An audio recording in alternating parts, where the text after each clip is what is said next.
મિત્રો, આપ નવા વિડીયોમાં આપ સૌનું સ્વાગત છે।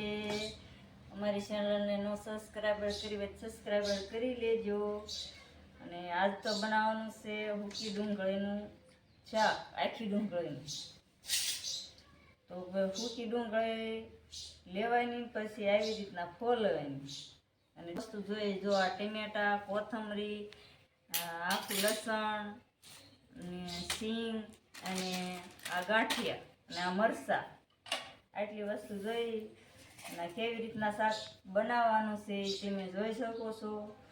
હોટલમાં તમે આખી ડુંગળીનું શાક નહીં ખાતું હોય એવું ત્યાં શાક બનાવવાનું છે। માપ સાઈડની જ આવડી ડુંગળી લેવાની, પછી આ રીતના ફોલી નાખવાની અને પછી આ રીતના થોડીક સુધારવાની, આવી રીતના। એટલે બાફવાની છે ને તો હજી આમ નોખી ન પડી જાય।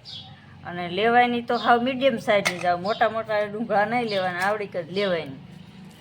એટલે તે બફાઈ જાય અને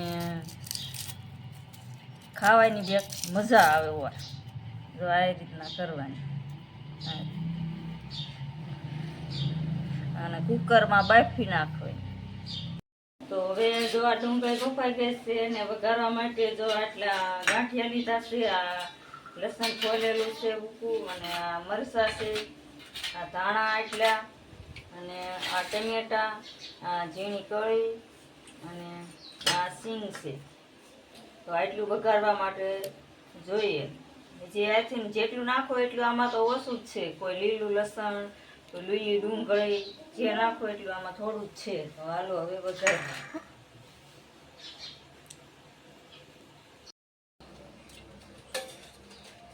તો 1-1.5 કપ જેવું તેલ નાખવાનું। તેલ બે સળિયાતું નાખવાનું એટલે એક શાક સારું થાય। તો તેલ આવી ગયા બાદ રાઈ નાખવાની, આ છે જીરું, આ છે ધાણા જીરું, આ છે હળદર।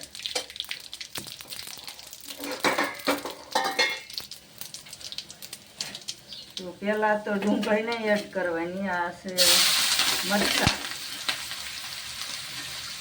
આ લસણ,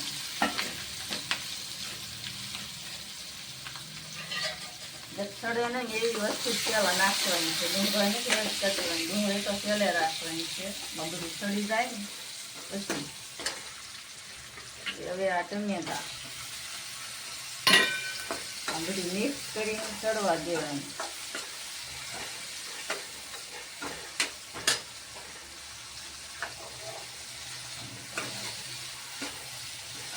કેવો કલર આવી ગયો, બધું નાખ્યું એટલે મિક્સ થઈ જાય।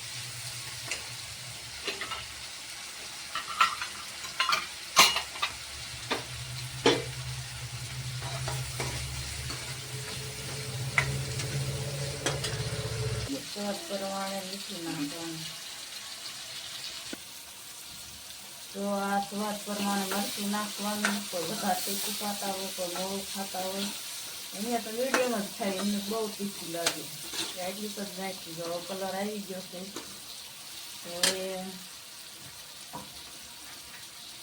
ગાંઠિયા નાખી દેવાના છે।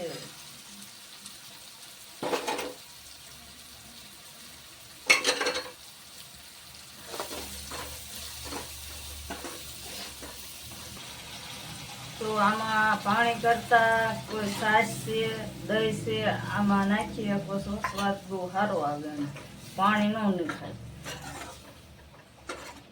કેવો કલર આવી ગયો છે, હવે આ નાખી દેવાની છે સિંગ।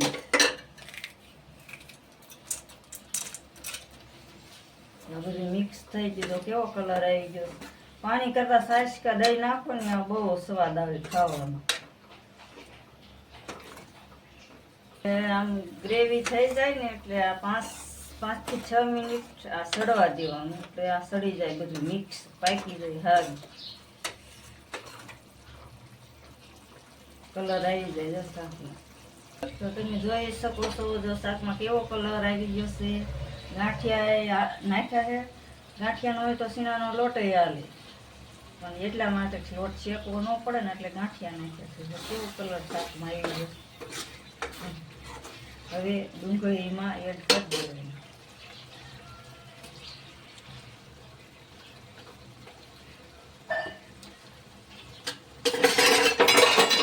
કરવાનું. તો હવે આપણે આ આખી ડુંગળીનું શાક થઈ જશે કમ્પ્લીટ.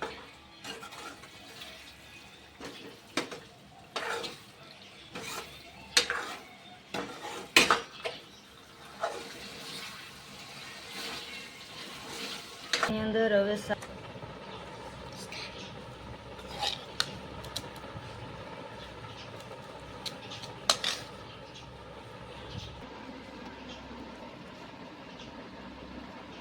આખી ડુંગળીનું શાક કમ્પ્લીટ થઈ ગયું છે. શાક ભાવે તો બહુ જ ભૂખ લાગી ગઈ મને. ચિરાગભાઈ તમને ભૂખ લાગી ગઈ છે? તો શાક એવું બની ગયું છે આખી ડુંગળીનું. હવે જમવાનું સારું થઈ ગયું છે. અને અમારું આખી ડુંગળીનું શાક એવી રીતના બનાવ્યું છે તો જોઈ શકો છો તમે. અને કેવું શાક આખી ડુંગળીનું બન્યું છે. વિડીયો પૂરે ન સબસ્ક્રાઈબ કર્યું હોય તો કરી લેજો અને પૂરેપૂરું જોઈજો. લાઈક શેર ને કોમેન્ટ કરજો. ફૂલ લાગી છે નવું શાક ખવાનું કેવું છે એમ કીજો. કેવું શાક લાગ્યું? એવું લાગ્યું? મસ્ત ટેસ્ટ તો પેલો છે ને ભાવે તો નાખી ડુંગળીનું શાક સુપર છે. બનાવી બહુ ડુંગળીનું શાક વાળ મોઢામાં પાણી આવી ગયું છે.